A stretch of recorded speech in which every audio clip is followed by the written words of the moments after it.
ನಮಸ್ಕಾರ ಸ್ನೇಹಿತರೆ, ಎಲ್ಲರಿಗೂ ಸ್ಟಡಿ ಡೇಸ್ ಕನ್ನಡ ಯೂಟ್ಯೂಬ್ ಚಾನಲ್ಗೆ ಸ್ವಾಗತ. ಸ್ನೇಹಿತರನ್ನ ಇವತ್ತಿನ ಒಂದು ವಿಡಿಯೋದಲ್ಲಿ ಫೆಬ್ರವರಿ 23 ಮತ್ತು 24ರ ಒಂದು ಕರೆಂಟ್ ಅಫೇರ್ಸ್ನ ಸ್ಟಾರ್ಟ್ ಮಾಡೋಕ್ಕಿಂತ ಮುಂಚಿತವಾಗಿ ಯಾರಾದರೂ ನಮ್ಮ ಚಾನಲ್ಗೆ ಸಬ್ಸ್ಕ್ರೈಬ್ ಆಗಿಲ್ಲ ಅಂದರೆ ಚಾನಲ್ನ ಸಬ್ಸ್ಕ್ರೈಬ್ ಮಾಡಿ, ಶೇರ್ ಮಾಡಿ, ಲೈಕ್ ಮಾಡಿ ಮತ್ತು ಬೆಲ್ ಐಕನ್ನ ಕ್ಲಿಕ್ ಮಾಡಿ. ಬಿಕಾಸ್ ನಾವು ವಿಡಿಯೋ ಅಪ್ಲೋಡ್ ಮಾಡಿದಾಗ ನಿಮಗೆ ಬೇಗನೆ ನೋಟಿಫಿಕೇಶನ್ ಬರುತ್ತೆ. ಒಳ್ಳೆಯ ಜೋಶೊಂದಿಗೆ ಇವತ್ತಿನ ಒಂದು ಕರೆಂಟ್ ಅಫೇರ್ಸ್ನ ಸ್ಟಾರ್ಟ್ ಮಾಡೋಣ. ನೋಡಿ, ಸ್ಟಾರ್ಟ್ ಮಾಡೋಕ್ಕಿಂತ ಮುಂಚಿತವಾಗಿ ಸುಮಾರು ಜನ ಕೇಳ್ತಾ ಇದ್ರು, ಸರ್ ನಿಮ್ಮ ಟೆಲಿಗ್ರಾಮ್ ಚಾನಲ್ ಲಿಂಕ್ ಕೊಡಿ ಅಂತ. ನೋಡ್ರಿ, ಈ ವಿಡಿಯೋದ ಡಿಸ್ಕ್ರಿಪ್ಷನ್ ಬಾಕ್ಸ್ ಅಲ್ಲಿ ನಮ್ಮ ಟೆಲಿಗ್ರಾಮ್ ಚಾನಲ್ ಲಿಂಕ್ ಅನ್ನು ಕೊಡಲಾಗುತ್ತೆ. ಆ ಲಿಂಕ್ ಅನ್ನ ಕ್ಲಿಕ್ ಮಾಡೋ ಮುಖಾಂತರ ನಮ್ಮ ಟೆಲಿಗ್ರಾಮ್ ಚಾನಲ್ ಅನ್ನ ನೀವು ಜಾಯಿನ್ ಆಗ್ಬೋದು. ಅಲ್ಲಿ ನಿಮಗೆ ಏನ್ ಮಾಡುತ್ತಂದ್ರೆ ಈ ಏನು ವಿಡಿಯೋ ಮಾಡ್ತೀವಿ ಆ ವಿಡಿಯೋದ ಎಲ್ಲಾ ಲಿಂಕ್ಸ್ ಗಳನ್ನ ಅದರಲ್ಲಿ ಶೇರ್ ಮಾಡಲಾಗುತ್ತೆ.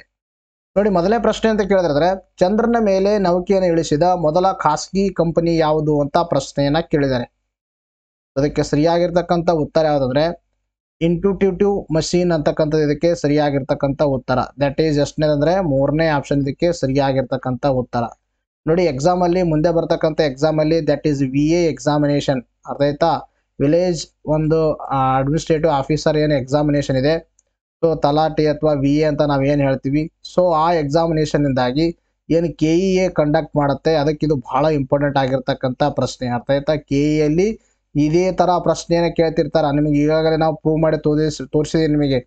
ಈ ಒಂದು ಸಿವಿಲ್ ಒಂದು PSI ಅಲ್ಲಿ ಎಷ್ಟು ಪ್ರಶ್ನೆಗಳು ಬಂದಿದ್ದು, ಆಮೇಲೆ ನಿನ್ನ ಪ್ರೀವಿಯಸ್ ನಡೆದಿರ್ತಕ್ಕಂಥ ಫ್ರೀ ಕೋಚಿಂಗ್ ಎಕ್ಸಾಮ್ ಅಲ್ಲೂ ಕೂಡ ಆಲ್ಮೋಸ್ಟ್ ಆಲ್ ಎಲ್ಲಾ ಪ್ರಶ್ನೆಗಳನ್ನ ಕವರ್ ಆಗಿದ್ದಾವೆ.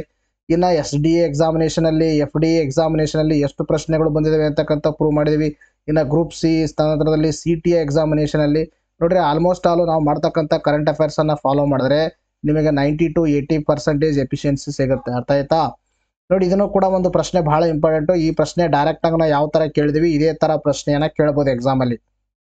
ಇದ್ರ ಮೇಲೆ ಪ್ರಶ್ನೆ ಯಾಕೆ ಕೇಳಲಾಗಿದೆ ಅಂದ್ರೆ, ನೋಡಿ, ಚಂದಿರನ ಮೇಲೆ ಇಳಿದ ಅಮೆರಿಕದ ಕಂಪನಿ ಖಾಸಗಿ ಲ್ಯಾಂಡರ್ ಅಂತ ನ್ಯೂಸ್ ಪೇಪರ್ ಅಲ್ಲಿ ಆರ್ಟಿಕಲ್ ಕಾಣಿಸ್ಕೊಂಡಾಗ ಸೊ ಇದರ ಮೇಲೆ ಪ್ರಶ್ನೆಯನ್ನು ಕೇಳಲಾಗಿದೆ. ಇನ್ನೊಂದೇನಂದ್ರೆ, ಇದೇ ಮೊದಲ ಬಾರಿ ಅನ್ಯ ಗ್ರಹಕ್ಕೆ ಖಾಸಗಿ ನೌಕೆ ಭಾರತ ನೌಕೆ ಇಳಿಸಿದ ದಕ್ಷಿಣ ಧ್ರುವದಲ್ಲೇ ಸಾಹಸ. ನೋಡು, ಅರ್ಥ ಆಯ್ತಾ? ದಕ್ಷಿಣ ಧ್ರುವದಲ್ಲೇ ಇದೇನ್ ಮಾಡಲಾಗಿದೆ ಅಂದ್ರೆ ಇಳಿಸಲಾಗಿದೆ. ಯಾವುದು? ಈ ಲ್ಯಾಂಡರ್ ಅನ್ನ. ಯಾವ ಕಂಪನಿ, ಯಾವ ಖಾಸಗಿ ಕಂಪನಿ, ಯಾವ ದೇಶದಾಗಿದೆ, ಅದರ ಬಗ್ಗೆ ನಾವು ಸವಿಸ್ತಾರವಾಗಿ ಡಿಸ್ಕಷನ್ ಮಾಡೋಣ.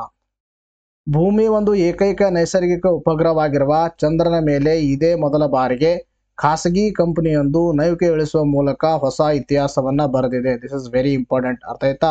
ತಮ್ಮೆಲ್ಲರಿಗೂ ಗೊತ್ತಿರುವ ಹಾಗೆ ಭಾರತವು ಇತ್ತೀಚೆಗೆ ಏನ್ ಮಾಡಿದೆ ಅಂದ್ರೆ ದಕ್ಷಿಣ ಧ್ರುವದಲ್ಲಿ ನೌಕೆಯನ್ನು ಇಳಿಸಿದ ಜಗತ್ತಿನ ಮೊದಲ ದೇಶವಾಗಿ ಹೊರಹೊಮ್ಮಿರ್ತಕ್ಕಂಥದ್ದು. ಸೊ ಈ ಹಿನ್ನೆಲೆಯಲ್ಲಿ ಈಗ ಏನಾದ್ರೆ ಜಗತ್ತಿನ ಮೊಟ್ಟ ಮೊದಲ ಒಂದು ಖಾಸಗಿ ಕಂಪನಿ ದಟ್ ಈಸ್ ಅಮೆರಿಕ ಮೂಲದ ಕಂಪನಿ ಏನ್ ಮಾಡಿದೆ ಅಂದ್ರೆ ಮೊಟ್ಟ ಮೊದಲ ಬಾರಿಗೆ ಭೂಮಿಯ ಒಂದು ಏಕೈಕ ನೈಸರ್ಗಿಕ ಉಪಗ್ರಹವಾಗಿರ್ತಕ್ಕಂಥ ಚಂದ್ರನ ಮೇಲೆ ಏನ್ ಮಾಡಿದೆ ಅಂದ್ರೆ ಲ್ಯಾಂಡರ್ ಅನ್ನ ಇಳಿಸಿರ್ತಕ್ಕಂಥದ್ದು. ಹಾಗಾದ್ರೆ ಅಮೆರಿಕದ ಯಾವ ಕಂಪನಿ ಅಂದ್ರೆ ಇಂಟ್ಯೂಟಿವ್ ಮಷೀನ್ಸ್ ಅಂತಕ್ಕಂಥ ಕಂಪನಿ. ಅರ್ಥಾತ್ ಇಂಟ್ಯೂಟಿವ್ ಮಷೀನ್ಸ್ ಅಂತಕ್ಕಂಥ ಕಂಪನಿ ಏನ್ ಮಾಡಿದೆ ಅಂದ್ರೆ ಒಡಿಸಿಯಸ್ ಲ್ಯಾಂಡರ್ ಚಂದ್ರನ ಮೇಲೆ ಇಳಿದಿದೆ. ಅರ್ಥಾತ್ ನಿಮ್ಗೆ ಡೈರೆಕ್ಟ್ ಆಗಿ ಎಕ್ಸಾಮ್ ಅಲ್ಲಿ ಕೇಳಬಹುದು.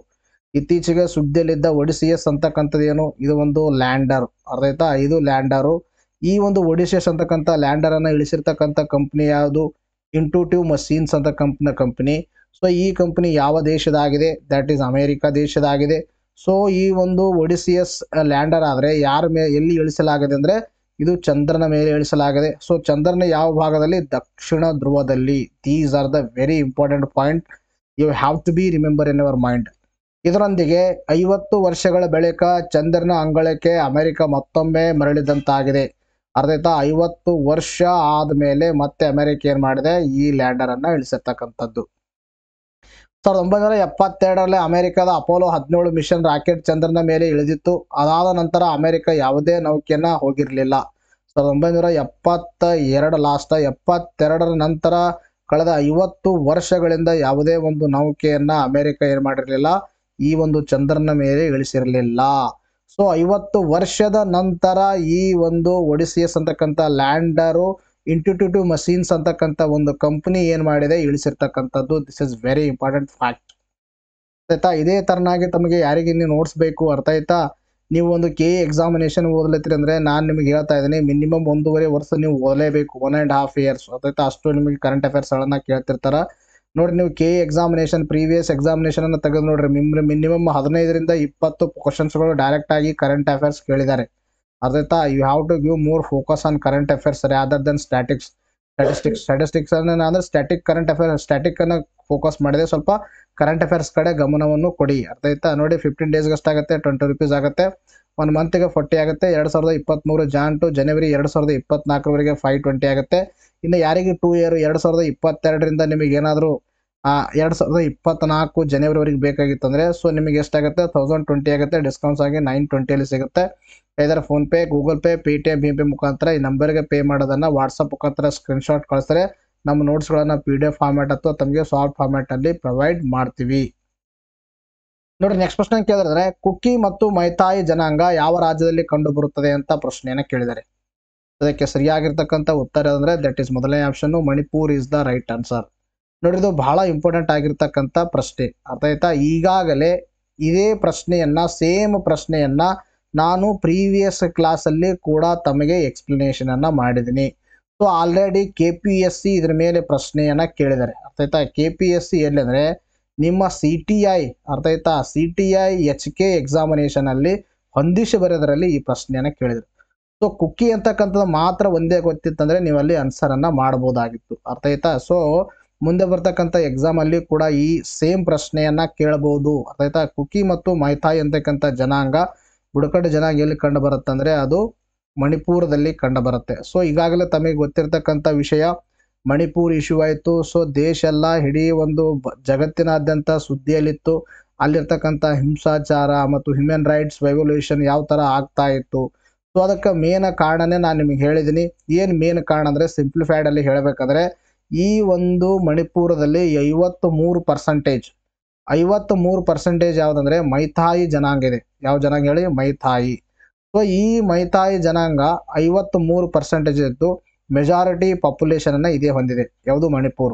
ಸೊ ಮೆಜಾರಿಟಿ ಪಾಪ್ಯುಲೇಷನ್ ಹೊಂದಿದ್ರಿಂದಾಗಿ ಇವರ ಒಂದು ಡಿಮ್ಯಾಂಡ್ ಏನಿತ್ತು ಅಂದ್ರೆ ನಮಗೆ ಪರಿಶಿಷ್ಟ ಜಾತಿ, ಅರ್ಥ ಆಯ್ತಾ, ಪರಿಶಿಷ್ಟ ಪಂಗಡ ST ಒಂದು ಸ್ಟೇಟಸ್ ಅನ್ನ ಕೊಡಿ ಅಂತ ಮೈತಾಯಿ ಜನಾಂಗದವರು ಕೇಳ್ತಾ ಇದ್ರು. ಸೊ ಅದಕ್ಕೆ ಏನು ಮಾಡಿತ್ತಂದ್ರೆ ಮಣಿಪುರದ ಏಕ ಸದಸ್ಯ ಪೀಠ, ಅರ್ಥ ಆಯ್ತಾ, ಮಣಿಪುರ ಹೈಕೋರ್ಟ್ನ ಏಕ ಸದಸ್ಯ ಪೀಠ ಏನ್ ಮಾಡಿತ್ತಂದ್ರೆ ಈ ಒಂದು ಮೈತಾಯಿ ಜನಾಂಗಕ್ಕೆ ನೀವು ST ಸ್ಟೇಟಸ್ ಅನ್ನ ಕೊಡಬೇಕಂತ ಸರ್ಕಾರಕ್ಕೆ ಏನ್ ಮಾಡಿತ್ತು? ಸೂಚನೆಯನ್ನ ನೀಡಿತ್ತು. ಸೊ ಉಳಿದ ಒಂದು 43% ಇರ್ತಕ್ಕಂಥ ಒಂದು ಕುಕ್ಕಿ ಮತ್ತು ನಾಗಾ ಜನಾಂಗ, ಅರ್ಥ ಆಯ್ತಾ, ಕುಕ್ಕಿ ಮತ್ತು ನಾಗಾ ಜನಾಂಗ ಏನ್ ಮಾಡ್ತಂದ್ರೆ ಇದನ್ನ ವಿರೋಧ ಮಾಡ್ತಾ ಇತ್ತು. ಯಾಕೆ ವಿರೋಧ ಮಾಡ್ತಿತ್ತಂದ್ರೆ ನೋಡ್ರಿ, ಇರ್ತಕ್ಕಂಥ 100% ಅಲ್ಲಿ 53% ಇವರಿದ್ದಾರೆ, ಅಪ್ರಾಕ್ಸಿಮೇಟ್ಲಿ ಮೋರ್ ದೆನ್ 40% ಇವರಿದ್ದಾರೆ, ಕುಕ್ಕಿ ಮತ್ತು ಮೈತಾಯಿ ಅಂತಕ್ಕಂಥ ಜನಾಂಗದವರಿದ್ದಾರೆ.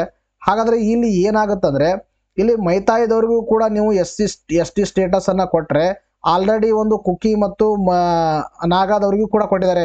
ಸೊ ಎಲ್ಲರಿಗೂ ಕೊಟ್ಟಂಗಾಗುತ್ತೆ. ಹಾಗಾದ್ರೆ ಈ ST ಸ್ಟೇಟಸ್ ಅದು ಒಂದು ಯೂಸಸ್ ಏನಾಯ್ತು? ಎಲ್ಲರಿಗೂ ಕೊಟ್ಟಾದ್ಮೇಲೆ ಅದರದ್ದು ಒಂದು ವ್ಯಾಲ್ಯೂ ಉಳಿಯಲ್ಲ. ಅವರು ಒಂದು ಮುಂದುವರಿದಿರ್ತಕ್ಕಂಥ ಜನಾಂಗ ಆಗಿದ್ರೆ ಮೈತಾಯಿ, ಅವ್ರಿಗೆ ಯಾಕೆ ಕೊಡ್ತಾ ಇದ್ದಾರೆ ಅಂತಕ್ಕಂಥ ಒಂದು ಇಶ್ಯೂ ಇತ್ತು. ಸೊ ಆದ್ದರಿಂದಾಗಿ ಅದೇನಾಗಿತ್ತು ಅಂದ್ರೆ ವಿವಿಧ ಆಂಗಲ್ಗಳನ್ನ ಪಡ್ಕೊಂಡಿತ್ತು, ಹಿಂಸಾಚಾರಕ್ಕೆ ಕಾರಣವಾಗಿತ್ತು. ಏನಾದರೂ ಕೂಡ ಹಿಂಸಾಚಾರ ಅಲ್ಲಿ ನಿಲ್ತಾ ಇರಲ್ಲ. ಸೊ ಈಗ ಏನ್ ಮಾಡಿದೆ ಅಂದ್ರೆ ನಾವು ಈ ಒಂದು ಮಣಿಪುರ ಹೈಕೋರ್ಟ್ ಏನ್ ಮಾಡಿದೆ, ತನ್ನ ಮೊದಲಿನ ಆದೇಶವನ್ನ ಬದಲಿಸಿದೆ. ಏನು ಬದಲಿಸಿದೆ ಅಂದ್ರೆ ಮೊದಲೇನ್ ಮಾಡಿತ್ತು, ಸರ್ಕಾರಕ್ಕೆ ಒಂದು ಸೂಚನೆ ನೀಡಿತ್ತು, ಮೈತಾಯಿ ಜನಾಂಗಕ್ಕೆ ನೀವು ST ಸ್ಟೇಟಸ್ ಅನ್ನ ಕೊಡಬೇಕು ಅಂತ, ಅಥವಾ ಪರಿಶಿಷ್ಟ ಪಂಗಡ ಮೀಸಲು ನೀಡಬೇಕಂತ ಹೇಳಿತ್ತು. ಬಟ್ ಅದನ್ನು ಈಗ ಏನ್ ಮಾಡಿದೆ? ರದ್ದುಪಡಿಸಿದೆ, ಅರ್ಥ ಆಯ್ತಾ. This is news in context. ಇನ್ನು ನಿಮಗೆ ಪ್ರೀವಿಯಸ್ ಕ್ಲಾಸ್ ಅಲ್ಲಿ ನಾನು ಎಕ್ಸ್ಪ್ಲೈನ್ ಮಾಡಿದ್ದೀನಿ ಸಂಪೂರ್ಣವಾಗಿ. ಈಗಲೂ ಕೂಡ ನಿಮ್ಗೆ ಬ್ರೀಫ್ ಆಗಿ ಹೇಳಿದ್ರೆ ಇಷ್ಟೇ ಸಾಕು ನಿಮಗೆ, ಅರ್ಥ ಆಯ್ತಾ.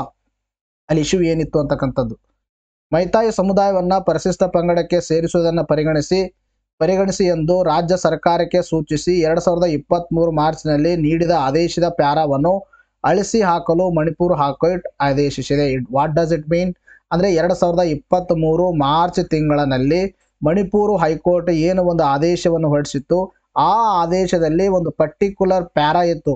ಆ ಒಂದು ಪರ್ಟಿಕ್ಯುಲರ್ ಪ್ಯಾರಾ ಏನು ಹೇಳ್ತಿತ್ತಂದ್ರೆ ಈ ಒಂದು ಮೈತಾಯಿ ಜನಾಂಗಕ್ಕೆ ಅಥವಾ ಮೈತಾಯಿ ಸಮುದಾಯಕ್ಕೆ ಪರಿಶಿಷ್ಟ ಪಂಗಡ ಸ್ಥಾನಮಾನ ಕೊಡಬೇಕಂತ ಹೇಳಿತ್ತು. ಸೊ ಅದನ್ನ ಈಗ ತೆಗೆದು ಹಾಕಿದೆ. So it mean what does it mean? ತೆಗೆದು ಹಾಕಿದೆ ಅಂದ್ರೆ ಅದನ್ನ ಆದೇಶ ರದ್ದುಪಡಿಸಿದೆ ಅಂತ ಅರ್ಥ. ಪರ್ಟಿಕ್ಯುಲರ್ ಆ ಪ್ಯಾರಾನ ಮೊದಲಿನ ಆದೇಶವನ್ನ ರದ್ದುಪಡಿಸಿದೆ. ಇನ್ನು ಮೈತಾಯಿಗಳು 53% ಮಣಿಪುರದಲ್ಲಿದ್ದಾರೆ. ಇನ್ನು ನಾಗಾಸ್ ಮತ್ತು ಕುಕಿಕೇರ ಅಪ್ರಾಕ್ಸಿಮೇಟ್ಲಿ 43% ಇದ್ದಾರೆ, ಆಯ್ತಾ.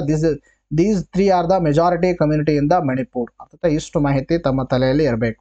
ಇನ್ನು ಯಾರು ನಮ್ಮ ಒಂದು ಮೆಂಬರ್ಶಿಪ್ ಅನ್ನು ತೆಗೆದುಕೊಂಡಿಲ್ಲ, ನೀವು ಜಾಯಿನ್ ಬಟನ್ ಅನ್ನ ಕ್ಲಿಕ್ ಮಾಡೋ ಮುಖಾಂತರ ಅಲ್ಲಿ ಲೆವೆಲ್ಸ್ಗಳಿದಾವೆ, ಆ ಲೆವೆಲ್ಸ್ ಅನ್ನು ನೀವು ಆಯ್ಕೆ ಮಾಡೋ ಮುಖಾಂತರ ನಮ್ಮ ಒಂದು ಸದಸ್ಯತ್ವವನ್ನು ಕೂಡ ಪಡ್ಬೋದು. ಅಲ್ಲಿ ನೀವು ಫಸ್ಟ್ ನಿಮಗೆ ಏನಾಗುತ್ತೆ ಅಂದ್ರೆ ಫಸ್ಟ್ ವಿಡಿಯೋ ನೋಟಿಫಿಕೇಶನ್ ಬರುತ್ತೆ. ಆಮೇಲೆ ನಿಮಗೆ ಮೊದಲ ಕಮೆಂಟ್ಗೆ ಏನು ಬರುತ್ತೆ ರಿಪ್ಲೈ ಸಿಗುತ್ತೆ. ತದನಂತರದಲ್ಲಿ ನಿಮಗೆ ಒಂದು ಪರ್ಸನಲ್ ಅಸಿಸ್ಟೆಂಟ್ ಸಿಗುತ್ತೆ, ಯಾವ ಥರ ಓದ್ಕೋಬೇಕು, ಎಷ್ಟು ತಿಂಗಳು ಓದ್ಕೋಬೇಕು ಅಂತಕ್ಕಂಥದ್ದು. ಇನ್ನು ಎಕ್ಸ್ಕ್ಲೂಸಿವ್ ವಿಡಿಯೋಸ್ಗಳನ್ನು ತಮಗೋಸ್ಕರ ಅಲ್ಲಿ ಏನು ಮಾಡ್ತಾ ಇದ್ದೀವಿ ನಾವು ಅಪ್ಲೋಡನ್ನು ಮಾಡ್ತಾ ಇದ್ದೀವಿ. ಈಗ KS ನೋಟಿಫಿಕೇಶನ್ ಮಾತ್ರ ಕಾಯ್ತಾ ಇದ್ದೀವಿ. ನೋಟಿಫಿಕೇಶನ್ ಆದಮೇಲೆ ನಿಮಗೆ ಅಲ್ಲಿ ಬೇಕಾದಷ್ಟು ವಿಡಿಯೋಸ್ಗಳು ನಾವೇನು ಮಾಡ್ತೀವಿ, ನಿಮಗೆ ಇಂಪಾರ್ಟೆಂಟ್ ಇರ್ತಕ್ಕಂಥದ್ದು ಇಶ್ಯೂಗಳನ್ನು ಏನು ಮಾಡ್ತಿರ್ತೀವಿ ಅಪ್ಲೋಡನ್ನು ಮಾಡ್ತಾ ಇರ್ತೀವಿ. ಸೊ ನೀವು ಏನು ಮಾಡ್ಬೋದು, ನಮ್ಮ ಒಂದು ಜಾಯಿನ್ ಬಟನನ್ನು ಕ್ಲಿಕ್ ಮಾಡೋ ಮುಖಾಂತರ ನೀವು ಅಲ್ಲಿ ಲೆವೆಲನ್ನು ಚೂಸ್ ಮಾಡಿ ನಿಮ್ಮ ಮೆಂಬರ್ಶಿಪ್ಪನ್ನು ಪಡೆದುಕೊಳ್ಬೋದು. ಅರ್ಥ ಆಯ್ತಾ? ಅಲ್ಲಿ ಏನು ಪ್ರೊಸೀಜರ್ ಇದೆ ಅದನ್ನು ಫಾಲೋ ಮಾಡಿ. ಸೊ ಅಲ್ಲಿ ನಮ್ಮದು ಯಾವುದೇ ನಿಮಗೆ ಫೋನ್ಪೇ ನಂಬರ್ ಇರಲ್ಲ, ಯಾವುದೂ ನಂಬರ್ ಇಲ್ಲ. ಅದು ನಮಗೆ ಅದೇನಂದರೆ ಡೈರೆಕ್ಟ್ ನಿಮಗೆ ಯೂಟ್ಯೂಬ್ಗೆ ದುಡ್ಡು ಹೋಗುತ್ತೆ. ಸೊ ಯೂಟ್ಯೂಬ್ ಅಲ್ಲಿ ನಮ್ದು ಏನಂದರೆ ನಮ್ಮದು ಏನೂ ಹಸ್ತಕ್ಷೇಪ ಇರಲ್ಲ. ಅರ್ಥ ಆಯ್ತಾ? ವಿಶ್ವ ಸರ್ಕಾರ ಶೃಂಗಸಭೆಯು 11ನೇ ಆವೃತ್ತಿ ಜರುಗಿದ ಸ್ಥಳ ಯಾವುದು ಅಂತ ಪ್ರಶ್ನೆಯನ್ನು ಕೇಳಿದ್ದಾರೆ. ಅದಕ್ಕೆ ಸರಿಯಾಗಿರ್ತಕ್ಕಂಥ ಉತ್ತರ ಯಾವುದಂದ್ರೆ 4ನೇ option Dubai is the right answer. Important. ಇದನ್ನು ಕೂಡ ಇದೇ ತರನಾಗಿ ನಿಮ್ಮ ಎಕ್ಸಾಮಲ್ಲಿ KE ಎಕ್ಸಾಮಿನೇಷನಲ್ಲಿ ಡೈರೆಕ್ಟ್ ಆಗಿ ಕೇಳ್ಬೋದು. ಹಾಗಂತ ಒಂದು KS ಎಕ್ಸಾಮಿನೇಷನಲ್ಲಿ ಈ ಥರ ಪ್ರಶ್ನೆಯನ್ನು ಕೇಳಲ್ಲ ಅಂತ ಹೇಳ್ಕೊಬೇಡಿ. KS ಎಕ್ಸಾಮಿನೇಷನಲ್ಲಿ ಕೂಡ ಕೇಳ್ತಿರ್ತಾರೆ. ಅರ್ಥ ಆಯ್ತಾ? ಒಂದೇನೈತೆ ನಾವು ವರ್ಲ್ಡ್ ಗೌರ್ಮೆಂಟ್ ಕಾನ್ಫರೆನ್ಸ್ ಅಂತ ಕರಿತೀವಿ ಅಥವಾ ಸಮಿಟ್ ಅಂತ ಕರಿತೀವಿ. WGS. What does it mean ಅಂದರೆ ವರ್ಲ್ಡ್ ಗೌರ್ಮೆಂಟ್ ಸಮಿಟ್ ಅಂತ ಹೇಳ್ತೀವಿ. ವರ್ಲ್ಡ್ ಗೌರ್ಮೆಂಟ್ ಸಮಿಟದ ಒಂದು 11ನೇ ಆವೃತ್ತಿಯನ್ನು ಇತ್ತೀಚೆಗೆ ದುಬೈನಲ್ಲಿ ಜರುಗಿತ್ತು. ಇಷ್ಟು ಮಾಹಿತಿ ಗೊತ್ತಿರಲಿ. ಸೊ ಅದ್ರ ಬಗ್ಗೆ ಡಿಸ್ಕಷನ್ ಮಾಡೋಣ. ವಿಶ್ವ ಸರ್ಕಾರಗಳ ಶೃಂಗಸಭೆಯು 11ನೇ ಆವೃತ್ತಿಯು ದುಬೈನಲ್ಲಿ ನಡೆಯಿತು. 2024ರ ಒಂದು ಧ್ಯೇಯವಾಕ್ಯ ಏನಾಗಿತ್ತಂದರೆ ಭವಿಷ್ಯದ ಸರ್ಕಾರಗಳನ್ನು ರೂಪಿಸುವುದು. ಅರ್ಥ ಆಯ್ತಾ? ಫ್ಯೂಚರ್ ಒಂದು ಗೌರ್ಮೆಂಟ್ಗಳನ್ನು ರೂಪಿಸುವುದು 2024ನೇ ಸಾಲಿನ ಒಂದು 11ನೇ ಆವೃತ್ತಿಯ ವಿಶ್ವ ಸರ್ಕಾರ ಶೃಂಗಸಭೆಯ ಒಂದು ಥೀಮ್ ಆಗಿತ್ತು. ಇದು ದುಬೈಯಲ್ಲಿ ಜರುಗಿತ್ತು. ಪ್ರತಿ ವರ್ಷನೂ ಕೂಡ ದುಬೈಯಲ್ಲೇ ಜರುಗುತ್ತೆ. ನಿಮ್ಮ ಎಕ್ಸಾಮಲ್ಲಿ ಈ ಥರ ಪ್ರಶ್ನೆ ಕೂಡ ಕೇಳ್ಬೋದು. ಯಾವ ಥರ ಅಂದರೆ ವಿಶ್ವ ಸರ್ಕಾರ ಶೃಂಗಸಭೆ ಪ್ರತಿ ವರ್ಷ ಯಾವ ಒಂದು ನಗರದಲ್ಲಿ ನಡೆಯುತ್ತೆ ಅಥವಾ ಯಾವ ದೇಶದಲ್ಲಿ ನಡೆಯುತ್ತೆ ಅಂತ ಕೇಳ್ಬೋದು. ದೇಶ ಕೇಳಿದ್ರೆ UAE ಅಂತ ಹೇಳಬೇಕು, ಯುನೈಟೆಡ್ ಅರಬ್ ಎಮಿರೇಟ್ಸ್ ಅಂತ ಹೇಳಬೇಕು. ಯಾವ ನಗರದಲ್ಲಿ ನಡೆಯುತ್ತೆ ಅಂದರೆ ದುಬೈದಲ್ಲಿ ನಡೆಯುತ್ತೆ ಅಂತ ಗೊತ್ತಿರಬೇಕು. ವಿಶ್ವ ಸರ್ಕಾರ ಶೃಂಗಸಭೆ ಬಗ್ಗೆ ಮಾತಾಡ್ತಾ ಬಂದಾಗ ಸರ್ಕಾರದ ಒಂದು ಪ್ರಕ್ರಿಯೆಗಳು, ಪ್ರತಿಯೊಂದು ಸರ್ಕಾರಗಳಲ್ಲಿ ಇರ್ತಕ್ಕಂಥ ಪಾರ್ಟಿಸಿಪೆಂಟ್ ಸರ್ಕಾರಗಳು ಯಾವ ಥರ ಪ್ರಕ್ರಿಯೆಗಳನ್ನು ಮಾಡ್ತಾ ಇದ್ದಾವೆ, ಯಾವ ಥರ ನೀತಿಗಳನ್ನು ರೂಪಿಸ್ತಾ ಇದ್ದಾವೆ. ಇನ್ನು ಈ ಒಂದು ಮಾಡರ್ನ್ ಡೇಸ್ಗಳಲ್ಲಿ ಈ ಒಂದು ಹ್ಯೂಮನ್ ಬೀಯಿಂಗ್ಸ್ಗೆ ಒಂದು ಚಾಲೆಂಜಸ್ಗಳನ್ನು ತಂದು ಕೊಡ್ತಕ್ಕಂಥ ಕೃತಕ ಬುದ್ಧಿಮತ್ತೆ, ಆರ್ಟಿಫಿಷಿಯಲ್ ಇಂಟೆಲಿಜೆನ್ಸ್ ಆಗಿರ್ಬೋದು, ನಂತರ ಭವಿಷ್ಯದ ಒಂದು ತಂತ್ರಜ್ಞಾನಗಳ ಕುರಿತು ಚರ್ಚಿಸಲು ಮತ್ತು ಒಂದು ನೀತಿಗಳನ್ನು ರೂಪಿಸಲು ವಿವಿಧ ಕ್ಷೇತ್ರಗಳ ಜಾಗತಿಕ ನಾಯಕರಾಗಿರ್ಬೋದು, ನೀತಿ ನಿರೂಪಕರಾಗಿರ್ಬೋದು, ತಜ್ಞರಾಗಿರ್ಬೋದು, ಚಿಂತಕರಾಗಿರ್ಬೋದು, ಈ ಒಂದು ಎಲ್ಲರನ್ನ ಒಗ್ಗೂಡಿಸುವ ವಿಶ್ವ ಸರ್ಕಾರ ಶೃಂಗಸಭೆ ದುಬೈನ UAEಯಲ್ಲಿ ವಾರ್ಷಿಕವಾಗಿ ನಡೆಸಲಾಗುತ್ತೆ. ಅರ್ಥ ಆಯ್ತಾ? ಇಲ್ಲಿ ಏನಂದರೆ ಗೌರ್ಮೆಂಟ್ ರೆಪ್ರೆಸೆಂಟೇಟಿವ್ ಆಗಿರ್ಬೋದು, ತದನಂತರದಲ್ಲಿ ಪಾಲಿಸಿ ಮೇಕರ್ ಆಗಿರ್ಬೋದು. ಅರ್ಥ ಆಯ್ತಾ? ಪಾಲಿಸಿ ಮೇಕರ್ ಆಗಿರ್ಬೋದು, ಟೆಕ್ನಾಲಜಿಕಲ್ ಎಕ್ಸ್ಪರ್ಟ್ಸ್ ಆಗಿರ್ಬೋದು. ಅರ್ಥ ಆಯ್ತಾ? ಇನ್ನು ಯಾವುದೇ ಒಂದು ಆಂಟ್ರಪ್ರಿನರ್ ಆಗಿರ್ಬೋದು. ಸೊ ಇವರೆಲ್ಲರನ್ನ ಒಂದುಗೂಡಿಸುವ ಒಂದೇ ಪ್ಲಾಟ್ಫಾರ್ಮಲ್ಲಿ ತೆಗೆದುಕೊಂಡು ಬರುವ ಒಂದು ವ್ಯವಸ್ಥೆ ಅಥವಾ ಒಂದು ಸಭೆ, ಅದಕ್ಕೇನು ಕರಿತೀವಿ ನಾವು ವಿಶ್ವ ಸರ್ಕಾರ ಶೃಂಗಸಭೆ. ಆ ಶೃಂಗಸಭೆ ಎಷ್ಟನೇ ಆವೃತ್ತಿ? 11ನೇ ಆವೃತ್ತಿ. ಪ್ರತಿ ವರ್ಷ ಎಲ್ಲಿ ನಡೆಯುತ್ತೆ ಅಂದರೆ ದುಬೈಯಲ್ಲಿ ನಡೆಯುತ್ತೆ. ದುಬೈ ಎಲ್ಲಿದೆ ಅಂದರೆ UAEಯಲ್ಲಿದೆ. ಇಷ್ಟು ಮಾಹಿತಿ ಗೊತ್ತಿರಲಿ. ಇನ್ನು ಈ ಸಮಿತಿಯನ್ನು 2013ರಲ್ಲಿ ಒಂದು UAE ಉಪಾಧ್ಯಕ್ಷ ಆಗಿರ್ತಕ್ಕಂಥ ಶೇಖ್ ಮೊಹಮ್ಮದ್ ಬಿನ್ ರಶೀದ್ ಅಲ್ ಮಕ್ತಮ್ ಅಂತಕ್ಕಂಥವ್ರು ಇದನ್ನು ಏನು ಮಾಡಿದ್ರು, ಸ್ಟಾರ್ಟ್ ಮಾಡಿದ್ರು. ಇದರ ಒಂದು ಉದ್ದೇಶ ಅಥವಾ ಇದರ ಒಂದು ಏನಂದರೆ ಬ್ಲೂ ಪ್ರಿಂಟನ್ನು ಈ ಥರ ಇರಬೇಕು, ಒಂದು ಸಮಿತಿಯನ್ನು ಮಾಡಬೇಕಂತಕ್ಕಂಥ ಫಸ್ಟ್ ಟೈಮ್ ಪ್ರಪೋಸ್ ಮಾಡಿದವರು 2013ರಲ್ಲಿ UAE ಒಂದು ಉಪಾಧ್ಯಕ್ಷ ಆಗಿರ್ತಕ್ಕಂಥ ಶೇಖ್ ಮೊಹಮ್ಮದ್ ಬಿನ್ ರಶೀದ್ ಅಲ್ ಮಕ್ತಮ್ ಅಂತಕ್ಕಂಥವ್ರು. 2024ರ ವಿಶ್ವ ಸರ್ಕಾರಗಳ ಶೃಂಗಸಭೆ ಅತಿಥಿಗಳಾಗಿ ಭಾರತ ಆಗಿರ್ಬೋದು, ಕತಾರ್ ಆಗಿರ್ಬೋದು ಮತ್ತು ಇಲ್ಲಿ ಯಾವುದಂದ್ರೆ ಟರ್ಕಿಯೇ ಅಂತಕ್ಕಂಥ ದೇಶಗಳು ಏನಾಗಿದೆ ಹೆಸರಿಸಲಾಗಿತ್ತು. ಅರ್ಥ ಆಯ್ತಾ? ಟರ್ಕಿ ಅಂತಕ್ಕಂಥ ದೇಶಗಳು ಹೆಸರಿಸಲಾಗಿತ್ತು. ನರೇಂದ್ರ ಮೋದಿ ಭಾಗವಹಿಸಿದ್ದು ಇದು 2ನೇ ಬಾರಿಗೆ. ಮೊದಲ ಬಾರಿಗೆ 2018ರಲ್ಲಿ ಭಾಗವಹಿಸಿದರು. ಇಷ್ಟು ಮಾಹಿತಿ ಗೊತ್ತಿರಬೇಕು. ಏನಂದರೆ ಎಷ್ಟು ಬಾರಿ ಭಾರತ ಪಾರ್ಟಿಸಿಪೇಟ್ ಆಗಿದೆ, ನರೇಂದ್ರ ಮೋದಿ ಎಷ್ಟು ಬಾರಿ ಅಂದರೆ ಕೇಳಲ್ಲ ನಿಮಗೆ, ಆದರೆ ಗೊತ್ತಿರಬೇಕು. ಇದು 2018ರಲ್ಲಿ ಪಾರ್ಟಿಸಿಪೇಟ್ ಆಗಿದ್ದಾರೆ. ಭಾರತ ಈ ಬಾರಿನೂ ಕೂಡ ಪಾರ್ಟಿಸಿಪೇಟ್ ಆಗಿರ್ತಕ್ಕಂಥದ್ದು. ನೋಡಿ, ನೆಕ್ಸ್ಟ್ ಪ್ರಶ್ನೆ ಇಂಪಾರ್ಟೆಂಟು. ನಿಮಗೆ ಇದೇ ಥರನಾಗಿ ಈ ಎಕ್ಸಾಮಲ್ಲಿ ಪ್ರಶ್ನೆಯನ್ನು ಕೇಳ್ತಾರೆ. ಅರ್ಥ ಆಯ್ತಾ? ನಾನು ಯಾವ ಥರ ಪ್ರಶ್ನೆ ಕೇಳಿದ್ದೀನಿ ಅದೇ ಥರ ಕೇಳ್ತಾರೆ ನೋಡಿ ಎಕ್ಸಾಮಲ್ಲಿ. ಅಂತಾರಾಷ್ಟ್ರೀಯ ಸೌರ ಒಕ್ಕೂಟಕ್ಕೆ ಸೇರಿದ 119ನೇ ದೇಶ ಯಾವುದು ಅಂತ ಪ್ರಶ್ನೆಯನ್ನು ಕೇಳಿದ್ದಾರೆ. ಸೊ ಇದಕ್ಕೇನು ಕಳಿತೀವಿ ಅಂದರೆ ಇಂಟರ್ನ್ಯಾಷನಲ್ ಸೋಲಾರ್ ಅಲೈನ್ಸ್ ಅಂತ ಹೇಳ್ತೀವಿ. ಆಯ್ತಾ? ಇಂಟರ್ನ್ಯಾಷನಲ್ ಸೋಲಾರ್ ಅಲೈನ್ಸ್ಗೆ ಸೇರ್ತಕ್ಕಂಥ 119ನೇ ದೇಶ ಯಾವುದು ಅಂದರೆ ದ್ಯಾಟ್ ಈಸ್ ಮಾಲ್ಟಾ ಅಂತ ಹೇಳ್ತೀವಿ. Extremely important. ಅರ್ಥ ಆಯ್ತಾ? ಸೊ ಇಲ್ಲಿ ಇಂಟರ್ನ್ಯಾಷನಲ್ ಸೋಲಾರ್ ಅಲೈನ್ಸ್ ಅನ್ನು ಓದೋಕ್ಕಿಂತ ಮುಂಚಿತವಾಗಿ ಸೊ ತಮ್ಮೆಲ್ಲರೂ ಗೊತ್ತಿರ್ತಕ್ಕಂಥ ವಿಚಾರ ಏನಂದರೆ ಈ ಒಂದು ಪ್ರತಿಯೊಂದು ಜಗತ್ತಿನ ಇರ್ತಕ್ಕಂಥ ದೇಶ ಈ ಒಂದು ಪೊಲ್ಯೂಷನ್ ಅನ್ನ ತಪ್ಪಿಸುವಗೋಸ್ಕರ ನಾವು ಏನು ಮಾಡ್ತಾ ಇದ್ದೀವಿ ಅಂದರೆ ಒಂದು traditional energy sources what does it mean ಅಂದರೆ ನಾನ್ ರಿನ್ಯೂವೇಬಲ್ ಎನರ್ಜಿ ಸೋರ್ಸಿಂದ ನಾವು ಮೂವ್ ಆಗ್ತಾ ಇದ್ದೀವಿ ಯಾಕಡೆ ಅಂದರೆ ರಿನ್ಯೂವೇಬಲ್ ಎನರ್ಜಿ ಸೋರ್ಸ್ ಅದು ಒಂದು ಅನಿವಾರ್ಯವಾಗಿದೆ ಮನುಷ್ಯನಿಗೆ, ಅರ್ಥ ಆಯ್ತಾ? ಯಾಕಂದರೆ ಈಗಿರ್ತಕ್ಕಂಥ ಒಂದು ಪೆಟ್ರೋಲಿಯಂ ಉತ್ಪನ್ನಗಳು ಮುಂದೆ ಭವಿಷ್ಯದಲ್ಲಿ ಏನಾಗ್ತಾವ, ಕಡಿಮೆ ಆಗ್ತಾವ. ಸೊ ಅದಕ್ಕೆ ನಂತರದಲ್ಲಿ ಇವುಗಳಿಂದ ಪೊಲ್ಯೂಷನ್ ಕೂಡ ಆಗ್ತಾ ಇರುತ್ತೆ. ಸೊ ಅದಕ್ಕೆ ನಾನ್ ರಿನ್ಯೂವಲ್ ಎನರ್ಜಿಗೆ ಹೋಗೋದು ಒಂದು ಅನಿವಾರ್ಯ. ಸೊ ಈ ಒಂದು ರಿನ್ಯೂವಬಲ್ ಎನರ್ಜಿಗೆ ಬೂಸ್ಟ್ ಕೊಡುವಗೋಸ್ಕರ ಏನು ಮಾಡಿದ್ರೆ 2015ರಲ್ಲಿ ಒಂದು ಕಾನ್ಫರೆನ್ಸ್ ಅನ್ನು ನಡೆದಿತ್ತು. ದಟ್ ಈಸ್ ಯಾವುದಂದ್ರೆ UNFCC ಅಂತ ಹೇಳ್ತೀವಿ. ಈಗಾಗಲೇ ಹೇಳಿದೀನಿ, United nation framework convention on climate change ಅಂತಕ್ಕಂಥದ್ದು ಕಾನ್ಫರೆನ್ಸ್ ನಡೆದಿತ್ತು. ಪ್ರತಿ ವರ್ಷ ಹವಾಮಾನ ಬದಲಾವಣೆ ಕುರಿತು ಡಿಸ್ಕಷನ್ ಮಾಡಾಕ ಒಂದು ಸಮ್ಮೇಳನ ನಡೆಯುತ್ತೆ. ಅದು COP21 ನಡೆದಿತ್ತು. ಸೊ ಈ COP21 ಕಾನ್ಫರೆನ್ಸ್ ಆಫ್ ಪಾರ್ಟೀಸ್ ಅಂತ ಹೇಳ್ತೀವಿ. COP21 ಎಲ್ಲಿ ನಡೆದಿತ್ತು ಅಂದರೆ ಫ್ರಾನ್ಸ್ನಲ್ಲಿ ನಡೆದಿತ್ತು. ಸೊ ಆ ಸಂದರ್ಭದಲ್ಲಿ ಫ್ರಾನ್ಸ್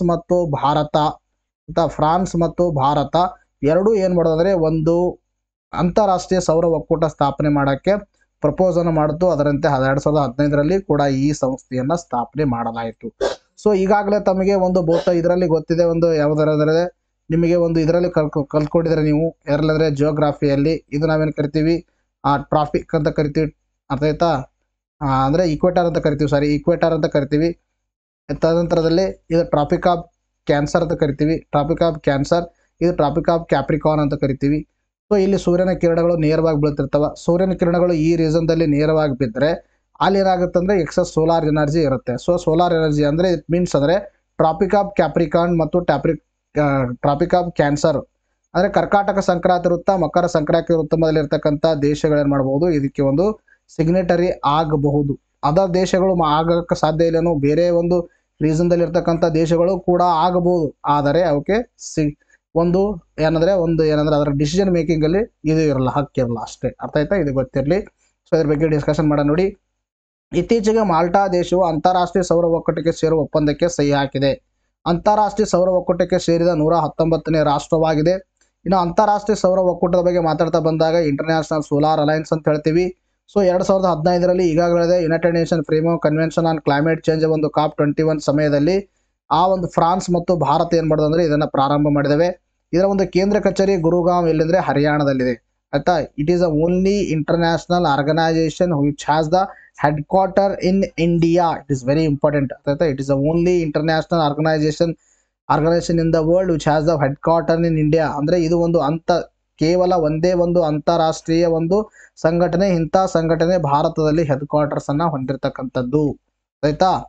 ಕರ್ಕಾಟಕ ಮತ್ತು ಮಕರ ಸಂಕ್ರಾಂತಿ ವೃತ್ತದ ಮಧ್ಯದಲ್ಲಿರುವ ದೇಶಗಳು ಇದರ ಸದಸ್ಯರಾಗಬಹುದು. ಈಗಾಗಲೇ ತಮಗೆ ಹೇಳಿದೆ, ನಿಮಗೆ ಸನ್ಶೈನ್ ನೇಷನ್ಸ್ ಅಂತ ಕರಿತೀವಿ ನಾವು. ಸನ್ಶೈನ್ ನೇಷನ್ಸ್ ಅಂದ್ರೆ ಕರ್ಕಾಟಕ ಸಂಕ್ರಾಂತಿ ವೃತ್ತ ಮತ್ತು ಮಕರ ಸಂಕ್ರಾಂತಿ ವೃತ್ತ ಮಧ್ಯದಲ್ಲಿರ್ತಕ್ಕಂಥ ದೇಶಗಳು ಇದರ ಸದಸ್ಯತ್ವನ ಪಡೆದುಕೊಳ್ಳಬಹುದು. ಇನ್ನು ಅಮೂಲ್ ಉತ್ಪನ್ನಗಳು ಯಾವ ಕಂಪನಿದಾಗಿವೆ ಅಂತ ಪ್ರಶ್ನೆಯನ್ನು ಕೇಳಿದರೆ, ಸೊ ಅದಕ್ಕೆ ಸರಿಯಾಗಿರ್ತಕ್ಕಂಥ ಉತ್ತರ ಮೊದಲನೇ option Gujarat cooperative milk marketing ಅಂತಕ್ಕಂಥ ಇದಕ್ಕೆ ಸರಿಯಾಗಿರ್ತಕ್ಕಂಥ ಉತ್ತರ. ನೋಡ್ರಿ, ಅಮೂಲ್ ಹಾಲು ಮತ್ತು ಡೈರಿ ಉತ್ಪನ್ನಗಳು ಮಾರಾಟ ಮಾಡುವ ಗುಜರಾತ್ ಕೋಆಪರೇಟಿವ್ ಮಿಲ್ಕ್ ಮಾರ್ಕೆಟಿಂಗ್ಗೆ 50 ವರ್ಷಗಳಾಯಿತು. ಸೊ 50 ವರ್ಷಗಳಾಯಿತು. ಸೊ 50 ವರ್ಷಗಳ ಆಗೋದ್ರಿಂದ ನ್ಯೂಸ್ ಅಲ್ಲಿ ಇತ್ತು. ಸೊ ನಿಮಗೆ ಈಗಾಗಲೇ ನಾನು ಇದನ್ನ ಡಿಸ್ಕಷನ್ ಮಾಡಿದ್ದೀನಿ, ಅರ್ಥ ಆಯ್ತಾ? ಅಂತಾರಾಷ್ಟ್ರೀಯ ಹಾಲು ದಿನ ಬಗ್ಗೆ ನಾವು ಡಿಸ್ಕಷನ್ ಮಾಡುವಾಗ ನಿಮಗೆ ಎಲ್ಲಕ್ಕರ ಬಗ್ಗೆ ನಾನು ಹೇಳಿದ್ದೀನಿ ಅಲ್ಲಿ, ಅರ್ಥ ಆಯ್ತಾ? ಯಾವ್ದ್ರ ಬಗ್ಗೆ? ಈ ಒಂದು ಗುಜರಾತ್ ಕೋಆಪರೇಟಿವ್ ಮಿಲ್ಕ್ ಮಾರ್ಕೆಟಿಂಗ್ ಬಗ್ಗೆ ಡಿಸ್ಕಷನ್ ಮಾಡಿದ್ದೀನಿ, ಅಮೂಲ್ ಬಗ್ಗೆ ಡಿಸ್ಕಷನ್ ಮಾಡಿದ್ದೀನಿ, ನಂದಿನಿ ಬಗ್ಗೆ ಡಿಸ್ಕಷನ್ ಮಾಡಿದ್ದೀನಿ. ತದನಂತರದಲ್ಲಿ ನಿಮಗೆ KMF ಬಗ್ಗೆನೂ ಕೂಡ ನಾನು ಮಾಡಿದ್ದೀನಿ, ಡಿಸ್ಕಷನ್ ಮಾಡಿದ್ದೀನಿ. ಸೊ ಯಾರೆಲ್ಲ ನಮ್ಮ ಕ್ಲಾಸ್ಗಳನ್ನ ಕೇಳಿಲ್ಲ, ಯಾರು ನೀವು ನೋಟ್ಸ್ಗಳನ್ನ ತೆಗೆದುಕೊಂಡಿಲ್ಲ, ಯಾರು ಹೊಸಬ್ರು ಇದ್ದೀರಿ, you have to take our notes and revise. It's enough for our examination. ಅಷ್ಟು ಕ್ವಾಲಿಟಿ ಇರ್ತಕ್ಕಂಥ ಮ್ಯಾಗಝಿನ್ಸ್ಗಳನ್ನು ತಮಗೆ ಪ್ರೊವೈಡ್ ಮಾಡ್ತಾ ಇದ್ದೀವಿ ನಾವು. ಸೌರ ಮಾರುತದ ಪ್ರಭಾವವನ್ನು ಕಂಡುಹಿಡಿದ ಆದಿತ್ಯ L1ನ ಒಂದು ಪೇಲೋಡ್ ಯಾವುದು ಅಂತ ಪ್ರಶ್ನೆಯನ್ನು ಕೇಳಿದ್ದಾರೆ. ಇದನ್ನು ಕೂಡ ಇಂಪಾರ್ಟೆಂಟ್, ಅರ್ಥ ಆಯ್ತಾ? ಇದಕ್ಕೆ ನಿಮಗೆ ಡೈರೆಕ್ಟ್ ಆಗಿ ಇದೇ ತರ KE ಎಕ್ಸಾಮಿನೇಷನ್ ಅಲ್ಲಿ ಕೇಳ್ತಾರೆ, ನೆನಪಿರಲಿ, ಅರ್ಥ ಆಯ್ತಾ? ಇದೇ ತರ ಕೇಳ್ಬೋದು.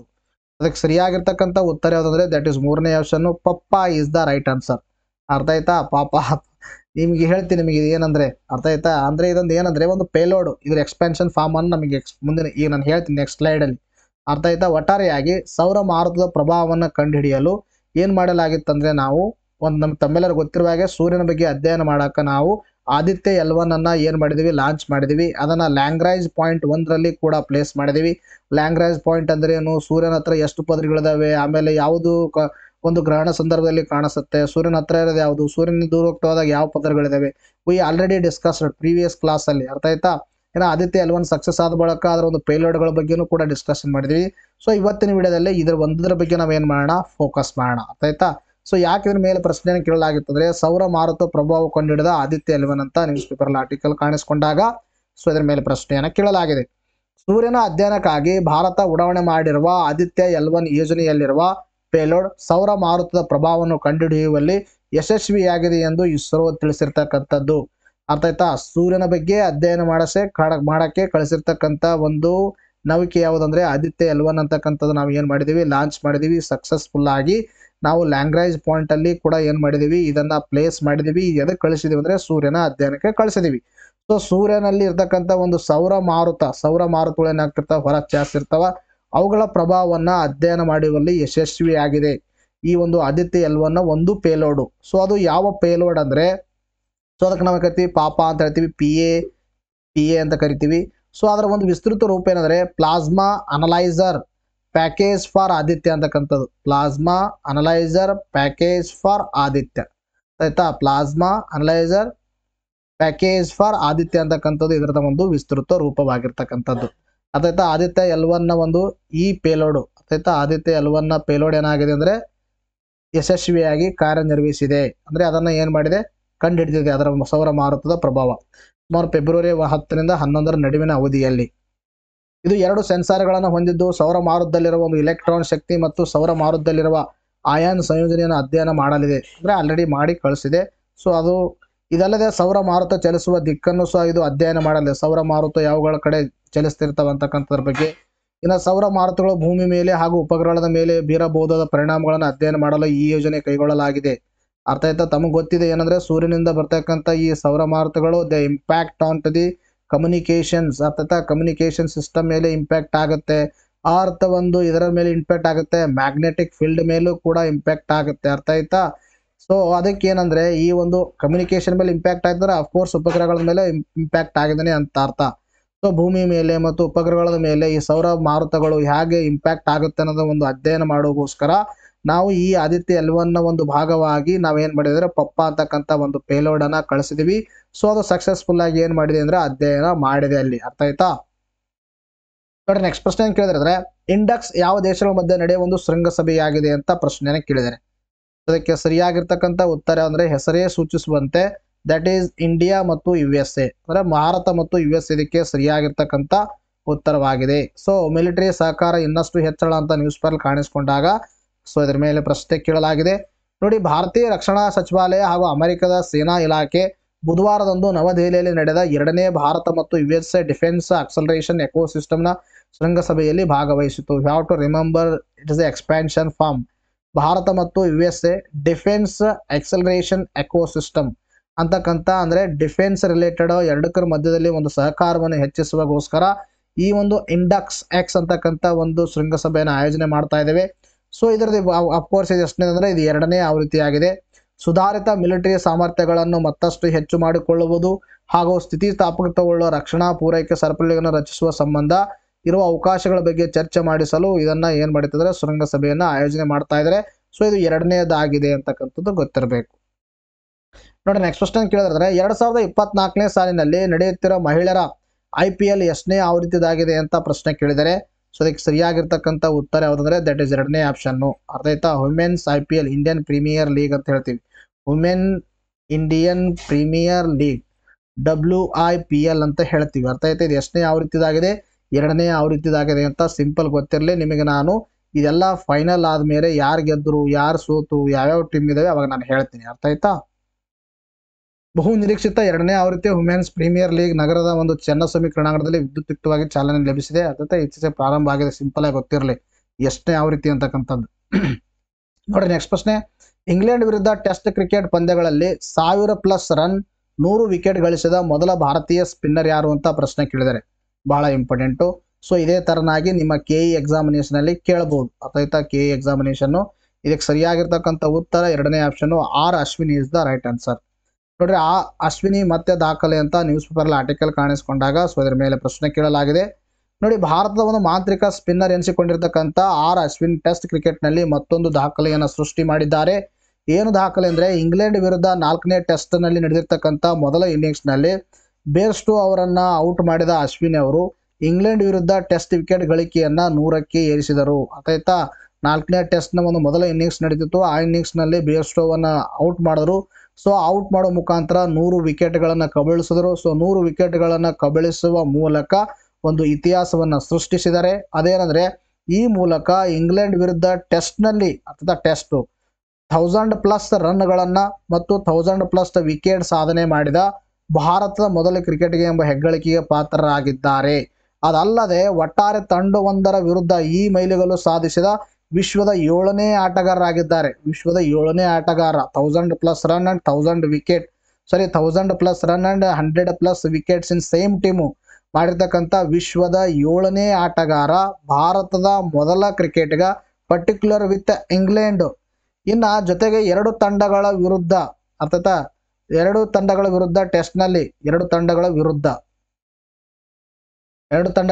ಟೆಸ್ಟ್ನಲ್ಲಿ 1000+ ವಿಕೆಟ್ ಕಿತ್ತು ಭಾರತದ ಮೊದಲ ಬೌಲರ್.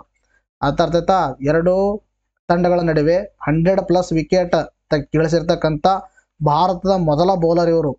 ಇನ್ನು ಅಶ್ವಿನಿ ಆಸ್ಟ್ರೇಲಿಯಾ ವಿರುದ್ಧ ಕೂಡ ಈ ಸಾಧನೆ ಮಾಡಿದ್ದಾರೆ. ಈ ಸೇಮ್ ಆಸ್ಟ್ರೇಲಿಯಾ ತಂಡ ಜೊತೆಗೆ ಮತ್ತು ಇಂಗ್ಲೆಂಡ್ ತಂಡ ಜೊತೆಗೆ ಈ ಸಾಧನೆ ಮಾಡಿದ ಮೊದಲ ಆಟಗಾರ. ಎರಡು ತಂಡಗಳ ಜೊತೆಗೆ 100+ ವಿಕೆಟ್ ಗಳಿಸಿದ ಮೊದಲ ಆಟಗಾರ ಯಾರಾದರೆ ಅಶ್ವಿನಿ. ಇಂಗ್ಲೆಂಡ್ ಜೊತೆಗೆ 100+ ಮತ್ತು ತದನಂತರದಲ್ಲಿ 1000+ ರನ್ಗಳನ್ನು ಬಾರಿಸಿದ ಮೊದಲ ಭಾರತೀಯ ಅಂದ್ರೂ ಅಶ್ವಿನಿನೇ. ಇನ್ನು ವಿಶ್ವದ ಎಷ್ಟನೇ ಆಟಗಾರ ಈ ಸೇಮ್ ತಂಡದ ವಿರುದ್ಧ ಮಾಡಿದ ಸಾಧನೆ ಅಂದರೆ 7ನೇ ಆಟಗಾರ. ಕುಂಬ್ಳೆ ಆಸ್ಟ್ರೇಲಿಯಾ ವಿರುದ್ಧ 100+ ವಿಕೆಟ್ ಅನ್ನು ಪಡೆದಿದ್ದಾರೆ. 100+ ವಿಕೆಟ್ ಪಡೆದ ಇವರು ಮೊದಲ ಆಟಗಾರ. ಇದರ ಜೊತೆ ಆಸ್ಟ್ರೇಲಿಯಾ ಜೊತೆ 2ನೇ ಆಟಗಾರ ಯಾರಂದರೆ ಅಶ್ವಿನ್ ಅಂತಕ್ಕಂಥದ್ದು ಗೊತ್ತಿರಬೇಕು. ಇಷ್ಟೆಲ್ಲ ಮಾಹಿತಿ ಐ ಥಿಂಕ್ ನಿಮಗೆಲ್ಲ ಕನ್ಫ್ಯೂಸ್ ಆಗಿಲ್ಲ ಅಂತ ಅನ್ಕೋತೀನಿ. ಅರ್ಥ ಆಯ್ತಾ? ಸ್ಪಷ್ಟವಾಗಿ ಇಲ್ಲಿ ಸ್ಲೈಡ್ ಮೇಲೆ ಬರೆಯಲಾಗಿದೆ. ನೋಡಿ ನೆಕ್ಸ್ಟ್, ಇತ್ತೀಚೆಗೆ ಸುದ್ದಿಯಲ್ಲಿ ಕಂಡುಬರುವ ಸಮ್ಮಕ್ಕ ಸರಳಮ್ಮ ಜಾತ್ರೆ ಬುಡಕಟ್ಟು ಹಬ್ಬವನ್ನ ಯಾವ ರಾಜ್ಯದಲ್ಲಿ ಆಚರಿಸಲಾಗುತ್ತದೆ ಅಂದರೆ ತೆಲಂಗಾಣ. ಮ್ಯಾರಿಟೈಮ್ ಟೆಕ್ನಿಕಲ್ ಎಕ್ಸ್ಪೋಷನ್ 24ರಲ್ಲಿ ಉದ್ಘಾಟಿಸಲಾಯಿತು ಅಂದರೆ ವಿಶಾಖಪಟ್ಟಣದಲ್ಲಿ. ಇತ್ತೀಚೆಗೆ ಸುದ್ದಿಯಲ್ಲಿ ಕಂಡುಬರುವ ಬ್ಯಾಗ್ಲೆಸ್ ಸ್ಕೂಲ್ ಉಪಕ್ರಮ ಯಾವ ರಾಜ್ಯವು ಪರಿಚಯಿಸಿದೆ ಅಂದರೆ ದ್ಯಾಟ್ ಈಸ್ ಮಧ್ಯಪ್ರದೇಶ್. ಇತ್ತೀಚೆಗೆ ಸುದ್ದಿಯಲ್ಲಿ ಕಂಡುಬರುವ ನೀಲಗಿರಿ ಮೌಂಟೇನ್ ಭಾರತ ಕೆಳಗಿನ ಯಾವ ಪ್ರದೇಶಕ್ಕೆ ಸ್ಥಳೀಯವಾಗಿದೆ ಅಂತ ಪ್ರಶ್ನೆ ಕೇಳಿದರೆ ಇದಕ್ಕೆ ಸರಿಯಾಗಿರ್ತಕ್ಕಂಥ ಉತ್ತರ ವೆಸ್ಟರ್ನ್ ಘಾಟ್.